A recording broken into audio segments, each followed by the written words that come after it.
back to shed more light on the issue. We are very much delighted to have with us here in studio our dear guest, Dr. Sherihan Kamash, the political analyst. Dr. Kamash, of course, Egypt is always keen on the national security of the Arab and Gulf states, and always the Egyptian administration is confirming that the Egyptian national security and the Gulf states security is interrelated. The national security of the Gulf states is part of the national security of Egypt. What's your take on that? Well, first of all, thank you for having me today. It's a very important part we have to talk about, that it's always the strategy, Egyptian strategy, it's very clear, crystal clear, that Gulf security is part of the Egyptian security. And Dr. Abdel-Ati, he was just in the interview with the CNN, and he just mentioned it very clear that one of our strategy, the very important one, is the diplomacy. And he asked Donald Trump, the American president, to seek for more dialogue and more time, and give more time to peace and dialogue between Tehran and Washington. So, of course, Egypt has very big and strong ties with the Gulf states. We have commercial, trading, and historical, of course, and fraternal ties with the Gulf states. Their security is part of our security. So it's very important to seek the peace in the Middle East, because it's, of course, influence the Egyptian national security. Earlier today, President Abdel Fattah al-Sisi had a phone call with the Bahraini King Hamad bin Isa, as well as, of course, the Iranian President Masoud Pezeshkian, in order to discuss, of course, the latest developments on the ground, the peace talks which are taking place between the U.S. and Iran regarding the end of the current war, and, of course, its severe implication and repercussions on the region and the whole world. How do you see such contact that the President is keen on having in order to try to diffuse the tense situation on the ground? Well, the good news here is this discussions are moving forward. Work is going on progress. So a lot of details to sign this agreement having place all the time. Of course, there is two parts or two phases that they work on between Washington and Tehran. The first one is to open the Strait of Hormuz, of course, which is influence the whole world, all the trading and commercial in the whole world. Of course, we see the increasing for the petrol and gas all over the world. So this is the first phase. And the second phase is that also Trump is asking Tehran to stop pursue their nuclear weapon, as Trump calling, but Tehran said, or calling it as a nuclear program, as they are always saying that they are using their nuclear program for peaceful purposes and research, medicine, power, and so on. So those two phases, those are the two main points that Trump talked about. And we, of course, are talking now about the discussions, which is not clear now. One of the issues or the problem issues here is the uranium. So this program is not finished yet, it's not discussed yet, and it's one of the biggest problem here to sign this agreement. Of course, Iran is not ready to give up on her nuclear program now, because they spent millions of dollars to keep this, and of course to keep the inside of Iran, of course, the population, the Iranian population, because as we all know that inflation in Iran reached 115%, and the population is having a lot of commercial and economic problem inside Tehran. So the discussions are now having places for important points for the memorandum of understanding. First of all, 60 days of ceasefire. Yes. And the second point, which is very important, that Trump is always talking about, is opening the Strait of Hormuz. From the side, Tehran is always asking U.S. to end the blockade of their ports. And of course, we are seeking to pursue the nuclear weapon. So those 4 points are very important, and those are mainly the 4 points that they are talking about to sign the agreement. However, not all the points are all ready or all finished. Yes. As we see right now, the agreement is not signed yet. Yes, Doctor, we have seen some optimistic statements by the American president, yet we have seen attack today from the American side against Iran, and we have seen some threats from the Iranian side as well. So do you believe that we are witnessing here some challenges for the path of negotiations and diplomacy, or it's just a minor issue which is happening on the ground, and yet we are seeing a smooth ride for the negotiation talks which are taking place in Pakistan? How do you see the situation today? Well, it's not easy. It's not going fast. However, both parties, Washington and Tehran, they are trying to sign an agreement. However, there's a lot of parties, a lot of we can say countries, they are involved in this, like Egypt, like Gulf states, Pakistan, they try to make also mediator role. So Israel, of course, is part of the equation, because as you know that we all see that Israel used Trump to reach their goals, extension goals, like they started in October, of course, the 8th of October, and then they continue with Lebanon, and they ended with Iran. So Israel is part of this equation. Indeed. So of course, with all these countries, all these problems involved in this problem, because it's not only about the Strait of Hormuz or Iran or the uranium or America, but a lot of parties here, they are getting influenced by what's happening between Washington and Tehran. So it's not going to be easy, but it's moving forward, and program is in progress. Yes. Doctor, also during the call today with the Iranian President Sisi referred to his recent participation in a joint phone call beside U.S. President Donald Trump and a number of Arab and regional leaders, reiterating Egypt's call for a peaceful settlement for the current crisis. How do you see such a call that was mentioned a few days ago by the U.S. President and the Arab leaders, and here in Egypt, of course, that with President Abdel Fattah al-Sisi, in order to try to find a solution to the crisis which is having a repercussion on the ground in the Gulf, in the Middle East region, and on the whole world, economically and politically as well? Well, the problem is Donald Trump is unpredictable. So he says something, and the next day he says something else. On Sunday he said that the negotiations are moving largely, and they are about to sign the agreement. And on Monday he said, no rush, I still have time. The time is with me, so I can work at pace and not rush the signing of the agreement. And also he's all the time mentioned and described what Obama administrations he signed with Tehran, and he said it's catastrophic, it's a disaster. He always saying that they give Iran the path to have a nuclear weapon and to have big technology or very advanced technology due to this program. So he's always mentioning this, but the problem is that Trump, he started the war, but when you start the war, you cannot ever say when you end it. Indeed. Because you have another party in this.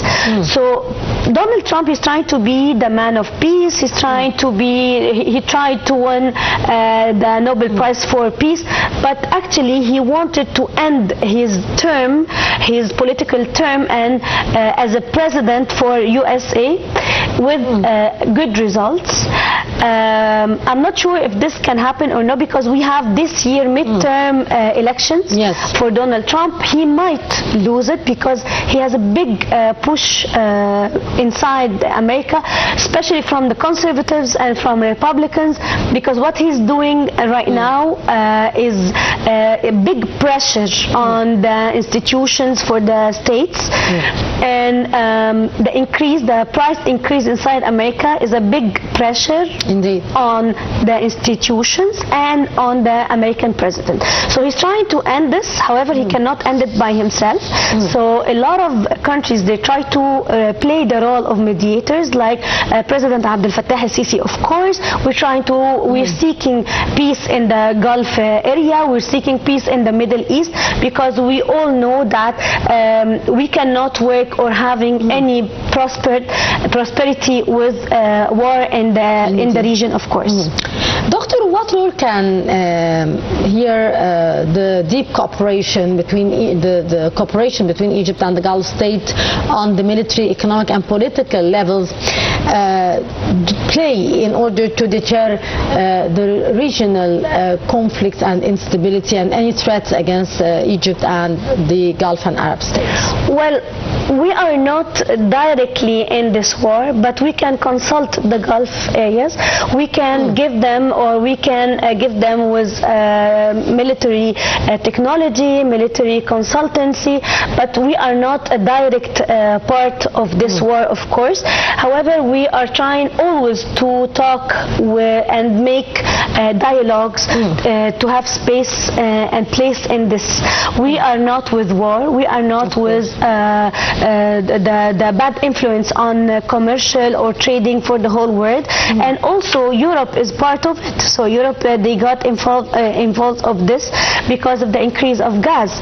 And America and Egypt and all the Middle East and the Gulf states, of course. However, there is no big or massive problems or disaster in the Gulf area. Everything is the same. Everything is back to normal.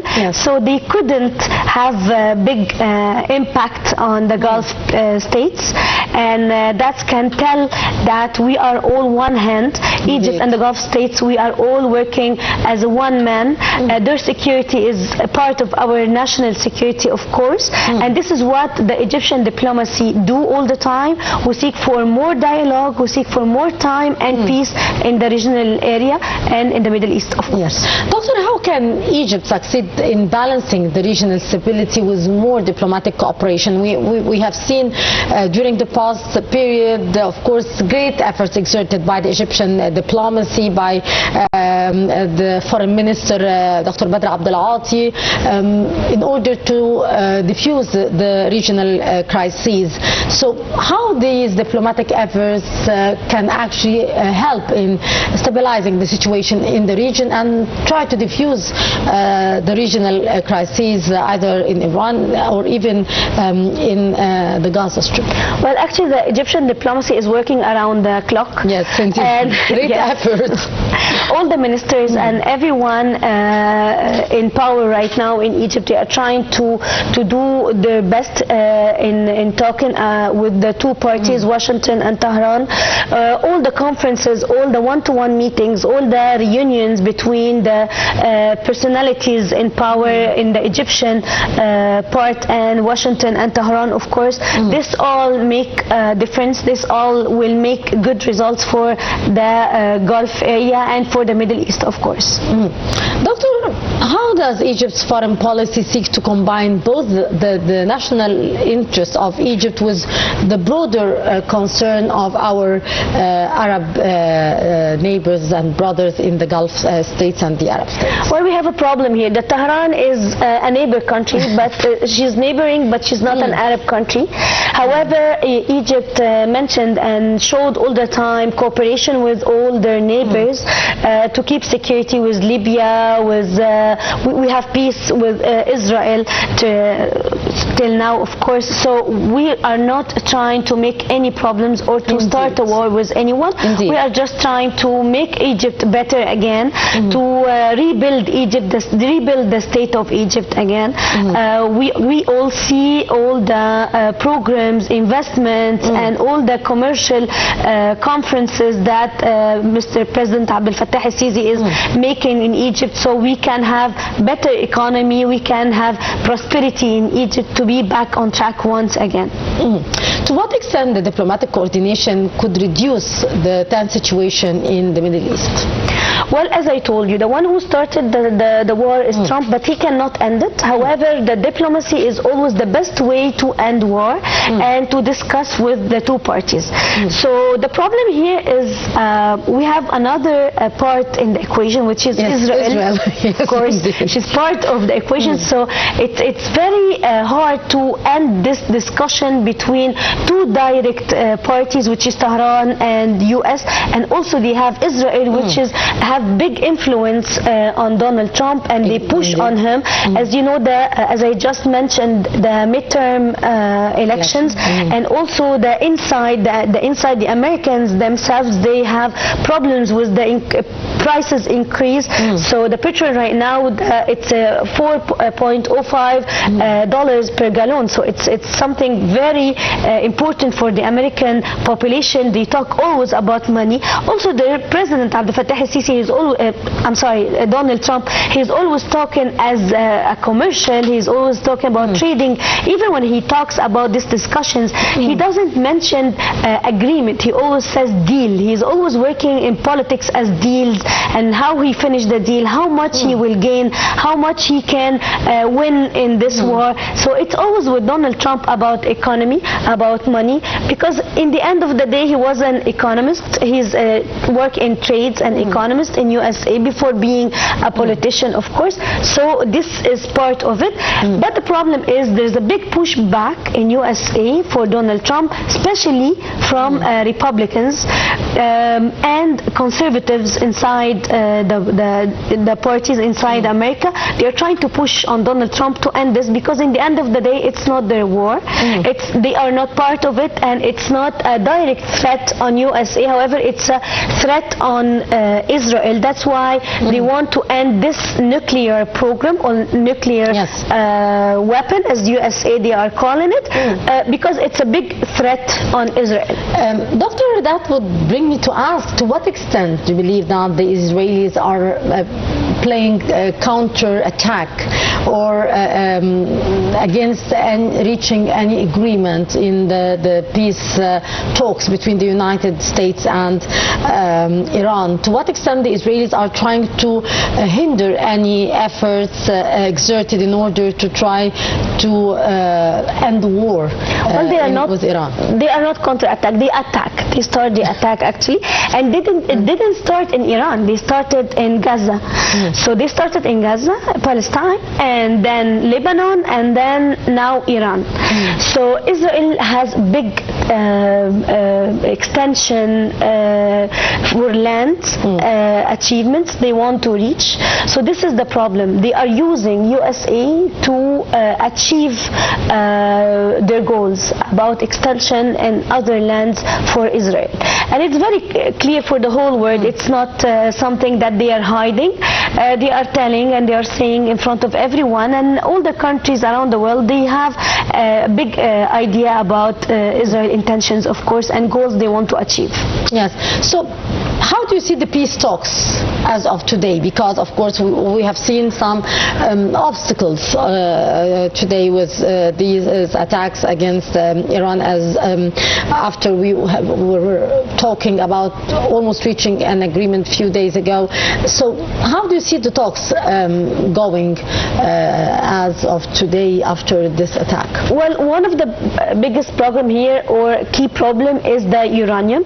That USA, this problem problem is not imminent yet, and USA, they insist that they want the uranium, they want to destroy it, or they want to replace it or take it from Iran, from Tehran, to displace it for in another place. So this is the problem, that they are not finished yet, and this is one of the biggest obstacles to sign this agreement. And by the way, Trump, he said that there is limited time to finish negotiations about this. About the 60 days ceasefire that they mentioned it, just to finish the discussions. However, he said that about the uranium, first of all, Tehran has to stop pursuit about the nuclear program, and then they have very limited time, and no one else than Donald Trump knows when is this time, because all the time Donald Trump goes above the institutions in USA. So he's the only, he's playing, I can say he's the solo player in the American politics right now. No one knows what he wants to say, and he's always saying contradictions, speeches in front of the media. So we cannot take news from the media. We have to wait for the official institutions in the United States to know what's going on, how these negotiations went so far. Also, one of the main points of discussion regarding the end of the war and reaching a peace deal is the security of the Strait of Hormuz, and how the navigation would return, and who would be controlling the passage of the vessels in the Strait of Hormuz. So how do you see here this very important point of differences between the United States and Iran as well? Well, Tehran said that they will always have their supervision on Strait of Hormuz. However, that USA said it's international water, and nobody has the rights, the legal rights, or having any toll station, or collect any money, to have authority or supervision on this water. So in this, Tehran, they started to play with the Strait of Hormuz to be a strength point or strength part for Tehran to can influence USA to end this war. However, when USA, they played it back, as you just said, counter-attack, and they blockade the Iranian port. This from here came the problem, that it's not a strength point for Iran or Tehran right now. It's one of their weakness, because there is no trading or commercial actions can go or pass by the Strait of Hormuz, actually, or by the authority and acceptance of USA. Yes, we have seen also Iran starting to have some threats against other countries or other US facilities or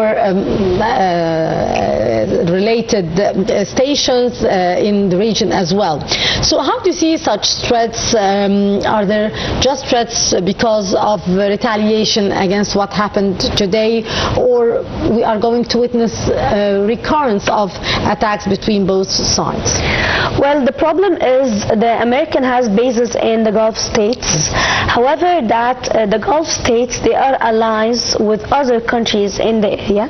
So the problem, when they start to attack the Gulf areas or the Gulf states, they think that they are attacking USA. However, which is not the case. Exactly, it's only a military base, and they didn't use it to attack Iran till now. So the Gulf states, they always allies with the Middle East, with a lot of countries in the Middle East. One of them, of course, Egypt, that we have very strong ties with the Gulf states. Indeed. So this is a big issue, because they're making problems for the Gulf areas, and the Gulf state has a lot and very strong allies in the Middle East. Yes. Doctor, we have seen many visits by President Abdel Fattah al-Sisi to the Gulf state, to the United Arab Emirates, to Saudi Arabia, to Oman, to Bahrain, and today, as we have been talking, President Sisi had a call with Bahraini King Hamad bin Isa. How do you see such cooperation between Egypt and the Gulf states in order to keep the security and stability of the Gulf countries countries safe from any external attacks? Well, as I started my speech and my interview with you, Yes. mentioning that the Gulf security, the Gulf national security is one and very important part of the Egyptian national security, and Yes. we're always trying to have more dialogue, more time. We're seeking all the time to peace because we understand what's happening, and actually it's not only for Egypt or for the Middle East, it's attacking and have a big and bad influence on Europe, on USA, on all the allies for Tehran, like China, like Russia. Pakistan is trying always to play a mediator also a role between Tehran and Washington because they have good relation with Donald Trump. So all the countries and all the world, all the countries that they have a big word and they have authority, they have power in the area, they're trying to have more time to reach and to sign this agreement between Tehran and Washington. Yes. How do you evaluate the statement Egypt actually is redefining the Arab solidarity through action rather than just slogans? How do you see this statement on the ground, which was reflected to a great extent in this crisis?